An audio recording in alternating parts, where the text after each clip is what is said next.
วัสดีครับพี่น้องทุกหม่องทุกวันทั้งไก่ทั้งไก่ทั้งต่างประเทศและทั้งลาวเนาะมื้อนี้ก็ตาสิงห์ทองทำเกษตรก็ได้มาธุระนะมาธุระที่ต่างอำเภอต่างจังหวัดมาจังหวัดนครราชสีมาก็เลยก็สิมาพาชมบรรยากาศทางบ้านเพิ่นเป็นจังไดว่าฝนตกเมื่อวานนี้ครับมาเบิ่งนำกันครับนี่ครับเบิ่งบรรยากาศฝนตกเมื่อวานเนาะโอ้ยแห้งคักพี่น้องเบิ่งน้ำเต็มถุงเต็มทาเลยพี่น้องที่จังหวัดนครราชสีมาเบิ่งน้ำเต็มให้หน้า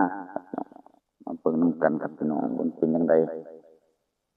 ต่างกันกับจังหวัดบุรีรัมย์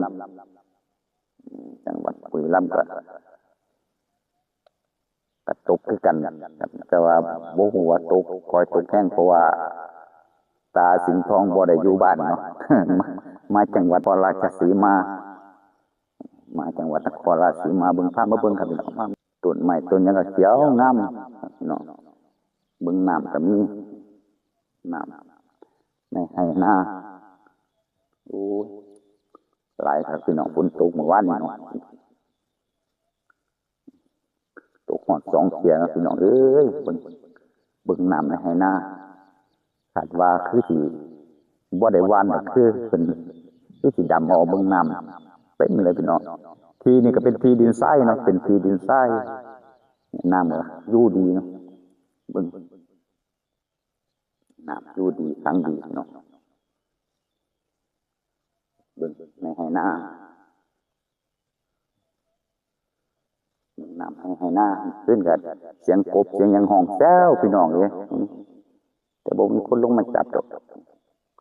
เบิ่งน้ำฟ้าน้ำครับพี่น้องโอ้ยเบิ่งรอบๆครับเบิ่งรอบๆบริเวณรอบๆนาเพิ่นเป็นนาดินทรายนาทั้งเป็นนาดินทรายแล้วให้หน้าก็บ่เฮ็ดให้ใหญ่บ่ได้นะครับเพราะเป็นดินทรายก็ย่านพังย่านน้ำไม้หลายย่านพังก็เลยเฮ็ดเป็นให้น้อยเบิ่งกันอันนี้เป็นหมู่บ้านเพิ่นเนาะมาธุระก็มาธุระก็เลยมาอัปเดตให้